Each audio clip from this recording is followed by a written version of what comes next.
Good morning, good afternoon. Hope everybody is doing good on April 1st, 2020. Just had to make a little grocery run for a few weeks, hopefully. We'll see. Toilet papers, yes. No. Toilet papers, no. Paper towels, yes. That's the situation. What a weird scenario. Still no freaking toilet paper around. Good thing we're all stocked up, but I don't know. Starting to get annoyed with all that drama, all that garbage. So anyways, just wanted to drop a line and thank everybody who has checked out the Gray Stage podcast. Episode 3 of the Gray Stage podcast. I just put that out this morning. So if you get a chance to check that out, you can go to anchor.fm/The Gray Stage, and that's where you can listen and download the podcast. Episode 3, First Responders.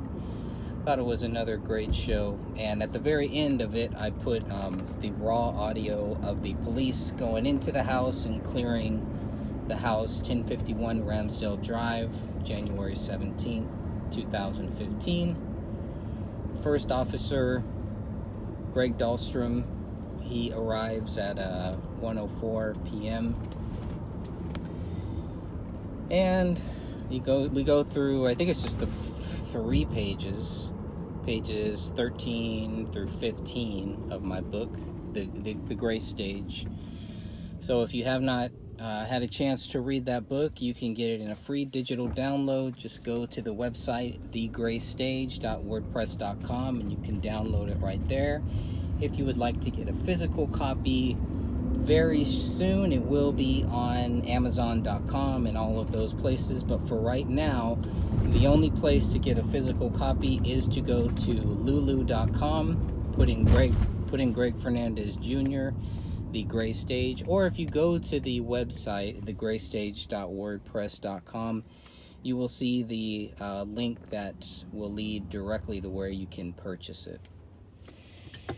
And hope everybody's doing well in this quarantined California that we have going on here. The shelter in place still happening, extended through May. Like we've talked about a couple times, if you, for David Crowley's script, the script that came out, or that is dated May 12th, 2014. If you read David Crowley's script, and if you take out the collapse of the dollar and replace it with coronavirus, it's very similar at early stages of what you have right now. Worst case scenario, basically. Best case scenario is none of that stuff happens, but Dan Hennon and myself were on Ancient Visions YouTube show, their live show with our good buddy Ross, and I got to meet Gaz. Ross and Gaz, they actually interviewed David Crowley and Danny Mason back in 2012 after the 2012 trailer came out.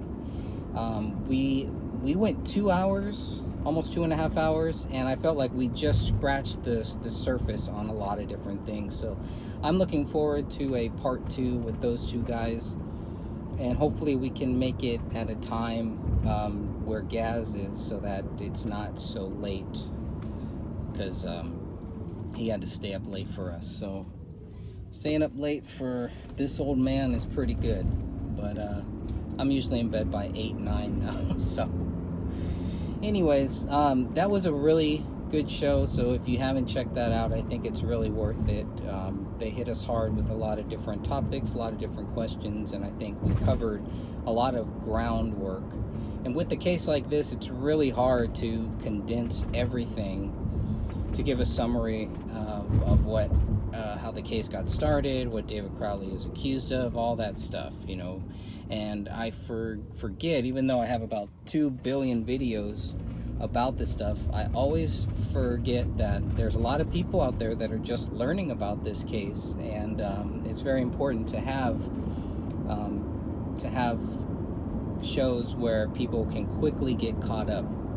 The purpose of the monthly podcast is to do just that. So it's very slow in that, but I think if people just want the audio version, go for the podcast. If they want video, I think that the show that Dan and I did the other day is a really good way to get caught up on a lot of different things and a lot of different strange things with this case. Things that we sometimes gloss over, sometimes cover in our conference calls, but not really in a chronological order or anything like that. But there's just so much to this case. It's really hard to keep up, and it's hard to remember everything that we've gone over.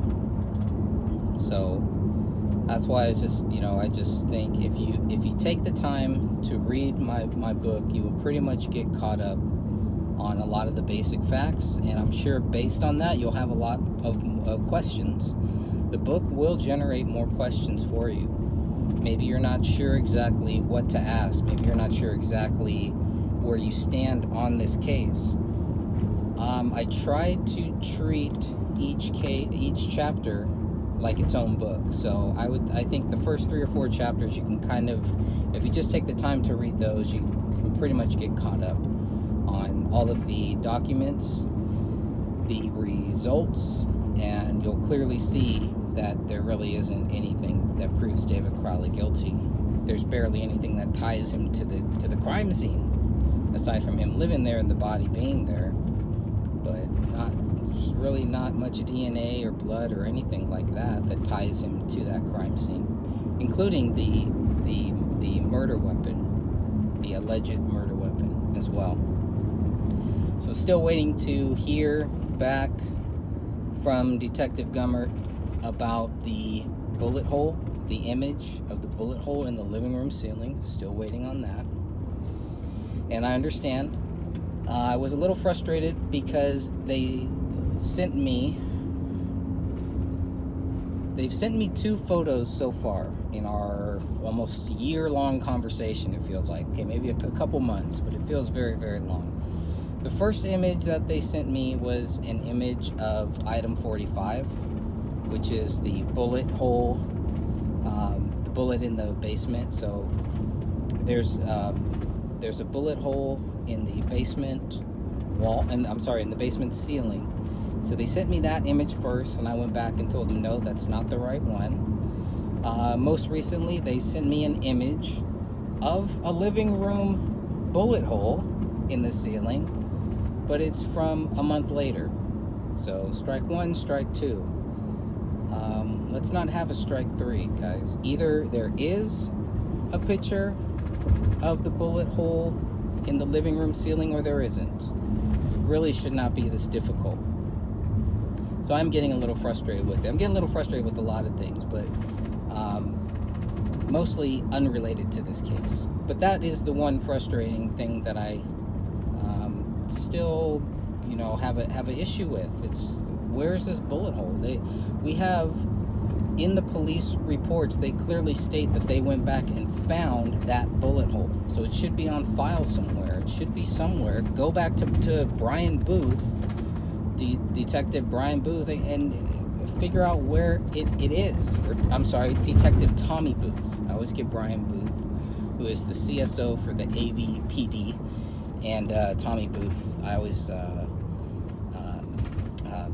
I get them mixed up. So it was either Tommy Booth, Detective Tommy Booth, or Detective Brian Bone. One of those two claims that they went back and saw 1 month later, once they realized that there was a bullet hole in the living room ceiling, they went back through those crime scene photos, and in those crime scene photos, in their police reports, they state that they found an image that shows that there was a bullet hole in the living room ceiling on January 17th, 2015. That's all I'm asking for.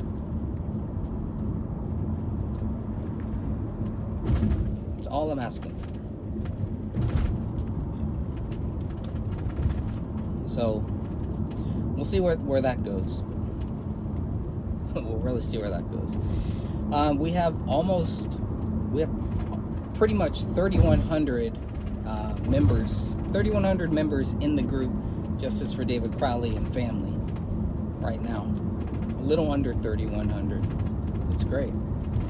What is the interest? What is the peak interest, the sudden rise that we're seeing? It's all related to the stuff that we're going through, this coronavirus thing. And whatever your view is on it, you know, I think it's something to be taken seriously. Why you take it seriously and what aspects of it you take seriously, that's on you. But I do believe this is something to take seriously, to pay close attention to. And let's figure out where this whole thing got started. Let's figure out how good or how bad of a job that the authorities did, that our government did with this, and let's go from there, and let's figure out how we're going to make sure this doesn't happen again. Is this just a big test run, a big trial for something bigger, for a real shutdown, a real government shutdown, or are we still in the prelude to that coming? Because first it was a couple weeks, now they're extending it to May, and all signs point to they're probably going to extend that even further. Don't be surprised if they extend it until next year. Maybe a push to November, but from what it looks like, they're going to start opening up certain parts of the quarantine zones across this nation. So that makes sense in certain areas. And if you look at where, especially in California, where all of these cases are, not including the the negative, positive cases, whatever it is, but if you look at all of this, you will see that it's in these condensed areas. It's in these areas where there's a lot of people congregated into one little area, cities.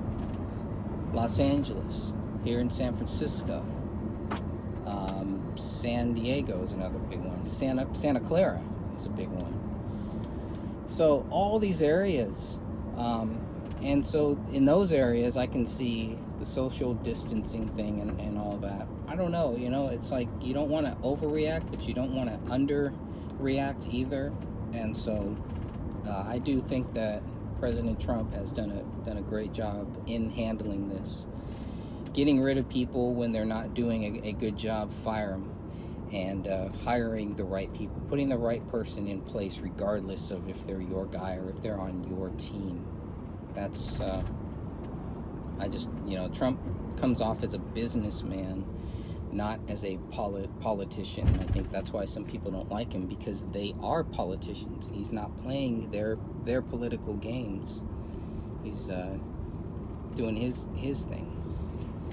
So we'll see where all of this goes, but we're getting deeper and deeper into it, and we don't know where it's going to go from here. Are we ever going to go back? Are we ever really going to go back to getting our freedoms? And they're really going to start putting people in jail. I mean, they released people from jail because of this, and now we're going to start putting more people in jail, or maybe it's just going to be fines and stuff like that, right? Just charge them money that they don't have already. So, but a lot of this stuff is state issues. It's really more about how each state is going to handle this. Are they going to become a gray state inside of a prison planet? Only time will tell. But, it's interesting that it still seems like a lot of people are not taking it seriously. It's good not to panic, but it's like, a lot of the people who didn't take September 11th seriously are not really taking this seriously. They're not concerned about John F. Kennedy being murdered, RFK, MLK, Malcolm X, not concerned about that. If they can do that to those people, imagine what they can do to all of us who are not paying attention.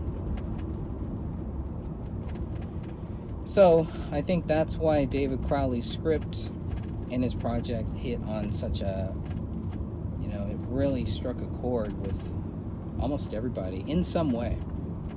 even if people were turned off by it and, you know, like me, called it fear porn, and his 2012 trailer called that fear porn and all that stuff. But you know, whatever it is, whatever your view is on the whole case, it definitely hit a nerve. The question is, did it hit a nerve with the shadow government, the quote-unquote deep state?